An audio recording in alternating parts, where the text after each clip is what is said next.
नमस्कार, मेरा नाम अभिजीत है। आप न्यूज 4 नेशन देख रहे हैं। जनसुराज के सूत्रधार प्रशांत किशोर पिछले 2 वर्षों से बिहार में पदयात्रा कर रहे हैं। अब 2025 में विधानसभा चुनाव होने हैं। इससे पहले प्रशांत किशोर जो है अब राजनीतिक जमीन तैयार कर रहे हैं। बिहार घूम घूम कर जनसंपर्क कर रहे हैं। अब उन्होंने यहां तक कह दिया है कि बिहार में आगामी 2025 विधानसभा चुनाव में 243 सीटों पर जनसुराज के उम्मीदवार उतारे जाएंगे। हालांकि आगामी 2 अक्टूबर को एक नई राजनीतिक पार्टी का जो है गठन करने वाले हैं। इसमें उन्होंने साफ तौर पे कहा है कि जब 2025 में 243 सीटों पे जनसुराज चुनाव लड़ेगी, जिसमें 40 सीटों पे जो है महिला उम्मीदवार उतारेंगे। अब समय समय पर प्रशांत किशोर जो है अपने विरोधियों को निशाना बनाते रहते हैं। लगातार नीतीश कुमार, लालू प्रसाद यादव, तेजस्वी प्रसाद यादव को निशाना बनाते हैं। ऐसे ही अब राजद के प्रदेश अध्यक्ष जगदानंद सिंह की तरफ से भी एक प्रतिक्रिया आई है। प्रशांत किशोर पर वो बड़ा तंज कसे हैं। उन्होंने कहा है कि प्रशांत किशोर 243 सीटों पर चुनाव लड़ने की बात करते हैं, लेकिन 243 सीटों पर प्रशांत किशोर की जमानत जब्त हो जाएगी। क्या कुछ कह रहे हैं जगदानंद सिंह, राजद के प्रदेश अध्यक्ष हैं? आइए आपको इस रिपोर्ट में हम बताते हैं। बिहार की सभी विधानसभा सीटों पर जनसुराज पार्टी के चुनाव लड़ने के ऐलान को लेकर आरजेडी के प्रदेश अध्यक्ष जगदानंद सिंह ने बड़ी प्रतिक्रिया दी है। उन्होंने कहा है कि प्रशांत किशोर अपने हिसाब से काम कर रहे हैं। वो केवल 243 विधानसभा सीटों पर जमानत जब्त कराने के लिए लड़ेंगे।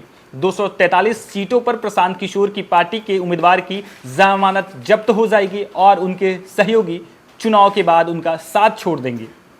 दरअसल जनसुराज पार्टी के संस्थापक और चुनावी रणनीतिकार प्रशांत किशोर रविवार को आगामी बिहार विधानसभा चुनाव को लेकर अपनी पार्टी के सभी उम्मीदवारों का जो है चुनाव लड़ने की बात कही थी। 243 सीटों पर जो है चुनाव जनसुराज लड़ेगी। इनमें से 40 विधानसभा सीटों पर महिला उम्मीदवार को टिकट दिया जाएगा। प्रशांत किशोर ने कहा कि जनसुराज पार्टी 2025 विधानसभा चुनाव में महिलाओं को कम से कम 40 सीटों पर चुनाव लड़ाएगी। इसके बाद अगर अगले 5 साल और मौका मिला तो 2030 की विधानसभा चुनाव में उनकी पार्टी 70 से 80 सीटों पर महिला उम्मीदवार उतारेगी। हमारी पार्टी ने महिलाओं को प्रशिक्षित करके उन्हें नेता बनाने का अभियान शुरू किया है और महिलाओं को सही मायने में नेता बनाने का प्रयास किया जा रहा है। उन्होंने कहा कि 2025 में जब बिहार में जनसुराज पार्टी की सरकार बनेगी, तब साल भर के अंदर राज्य में किसी की भी बेटे को मजबूरी में 10 और 12 हजार की नौकरी के लिए बाहर जाना नहीं पड़ेगा।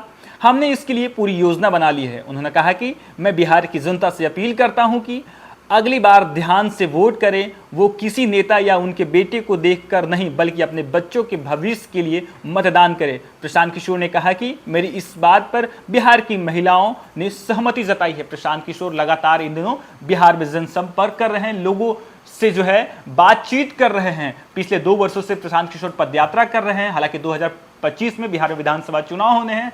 इसके साथ ही उन्होंने विधानसभा चुनाव से पहले अपनी नई राजनीतिक दल का गठन करने वाले हैं और उन्होंने साफ तौर पे कहा है कि बिहार के 243 सीटों पे जो है जनसुराज के उम्मीदवार चुनाव लड़ेंगे, जिसमें 40 सीटों पे महिला उम्मीदवार चुनाव लड़ेंगे। हालांकि लगातार अपने विरोधियों को निशाना साधते रहते जनसंपर्क के दौरान अब ऐसे ही राजद की तरफ से राजद के प्रदेश अध्यक्ष जगदानंद सिंह ने जो है प्रशांत किशोर पे बड़ा तंज कसा है। फिलहाल के लिए इतना ही। आप देखते रहिए न्यूज 4 नेशन।